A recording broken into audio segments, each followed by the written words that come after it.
Doctors devised a technology known as the DC Mini, which allows a person to enter another person's dream. It was designed by doctors to heal patients and relieve their suffering.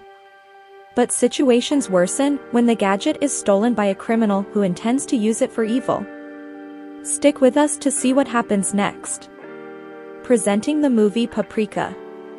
Dr. Atsuko Chiba is a 29-year-old Japanese research psychotherapist who is both attractive and modest. Her alter persona is a gorgeous and daring 18-year-old dream detective named Paprika who uses a gadget called the DC Mini to enter people's dreams and synchronize with their unconscious minds.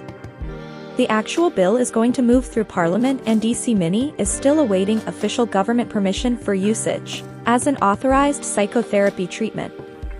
Dr. Takeda is Atsuko's clever and geeky co-worker who created the DC Mini. The lab facility is in a panic after one of the DC Mini machines is stolen. Now DC Mini can be used for bad purposes. If given in the wrong hands, it might be disastrous, giving the operator the ability to destroy a dreamer's personality while they are asleep. Himuro, Dr. Takeda's research assistant, has mysteriously vanished, which makes him the prime suspect. Dr. Atsuko notices that the user of DC Mini is attacking the lab members close to this program. The lab researchers begin to go wild, captivated by dreams while awake. Moreover, a scary Japanese doll appears in all of the lab scientists' dreams, as it does in one of Amira's patients' nightmares, further incriminating the missing research assistant. When Natsuko boss Toritaro Shima is struck by a strange dream and attempts suicide. The chairman of the lab, Sujiro Inui, who was confined to a wheelchair, views this as a chance to terminate the program, declaring that it is a machine that should never have been built. Dr. Atsuko was determined to unravel the riddle herself.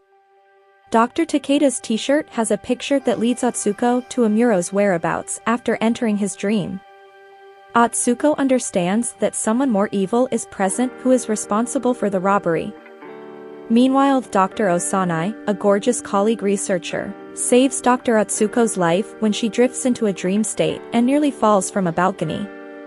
As Atsuko's boss is still confined in his dream, Atsuko resolves to enter his dream as her alter ego, Paprika, to face whoever is behind this to free her boss.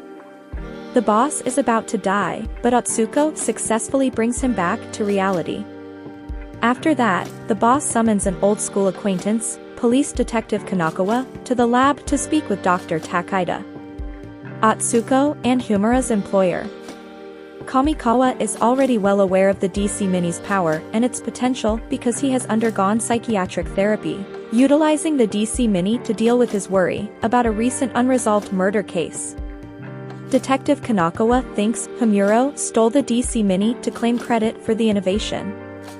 He asks Dr. Toritaro is not Natsuko Paprika. The boss verifies it but informs him that the existence of Paprika is a well-guarded secret, until the operation becomes legal.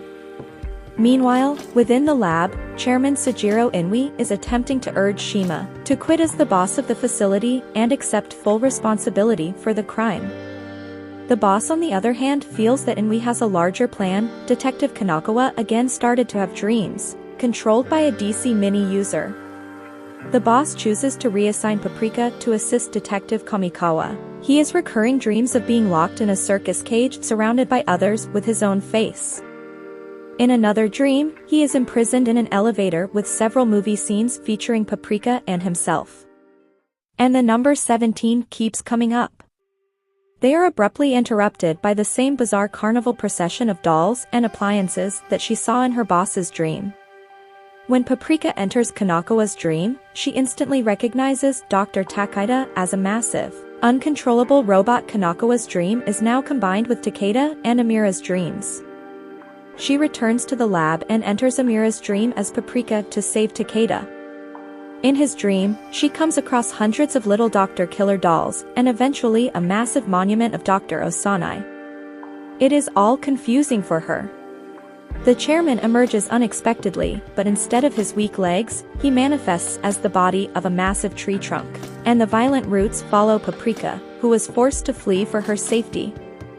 Paprika accuses the chairman for attempting to conquer the world by stealing people's dreams. Dr. Osanai quickly ambushes her and tries to seize her. Atsuko's boss, who monitors everything on the lab scanner, urgently attempts to wake her up.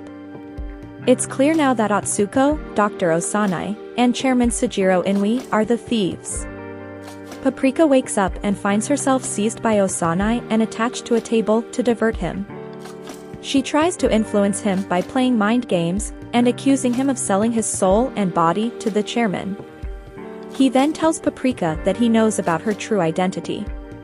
Detective Kanakawa is waiting for Paprika as he is in his dreamland. In his dream, he drinks at the bar. And two bartenders ask him why he doesn't enjoy movies.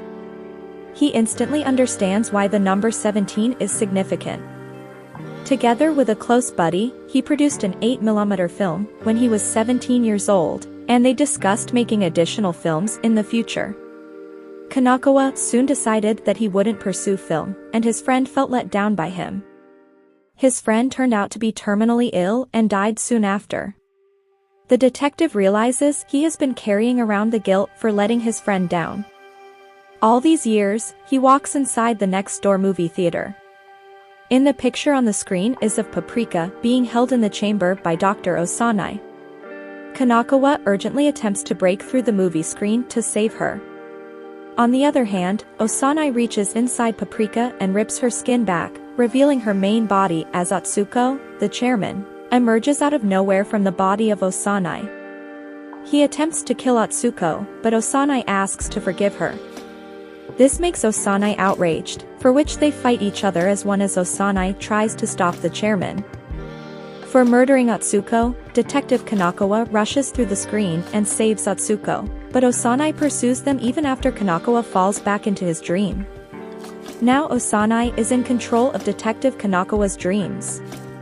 He is taken back to the hotel lobby, the scene of his most terrifying and recurrent nightmare. Detective Kanakawa kills the murderer who in this dream appears as Osami. As a result, it injured Osanai in real life. Somehow, the dream and the real life were interconnected. That is why Osanai was injured in real life. Kanakawa knew after shooting him that he had conquered his fear, because he always had this recurring dream in which he was never able to kill the murderer, but succeeded this time. Atsuko awakes, her boss relieved to see her awake and well. As Atsuko and the boss exit the lab, a gigantic Japanese doll from the dream world begins demolishing the building's walls, forcing Atsuko and the boss to flee for their lives. Outside, a massive carnival procession with Japanese dolls marches down the street, and Atsuko understands that the entire world is dreaming and that dreams and reality are blending. Dr. Takeda reappears as a robot, but this time he shoots missiles at the gigantic doll, trying to kill Atsuko. Suddenly, Paprika, Atsuko's alter ego, joins her. She and Paprika, being at the same spot at the same time, astounds Atsuko and the boss. Atsuko insists on saving Takeda. While Paprika insists on moving forward, Atsuko understands that she can't let him go because she loves him. When Atsuko approaches and attempts to reason with Takeda, who is still locked inside the gigantic robot, he eats her whole. Paprika and the boss are astounded to notice that the dream world is darkening in a massive black hole that connects to the other world, is emerging. The chairman, now a menacing black figure, rises over the city and spreads darkness throughout the earth. He declares that he can control dreams and even death. He has become the Lord of Darkness.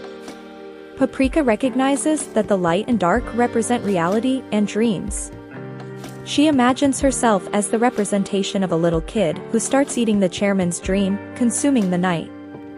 She also develops into a woman until she is strong enough to consume the chairman's ethereal figure. Then the city's lights return. Everyone awakes from their dreams. Finally, the dream world is separated from reality. Dr. Takeda appears to have awoken from a deep sleep. He is in a hospital, lying on a stretcher. He turns to see Atsuko, clutching his hand tenderly, and declares that he has just experienced the happiest dream of his life. To ensure their privacy, Detective Kanakawa and the boss silently leave. Kanakawa is aware that although Paprika is the lady of his dreams, he will never be able to have her. Later, when he opens his computer, he sees that Paprika left him a note saying farewell and urging him to watch the film, Dreaming Kids. Free from his past worries and fears, Detective Kunkala leaves his office and goes to the theater. He has overcome his fear of movies, and the movie ends here. Thank you for watching till the end. If you enjoyed the video, give it a like.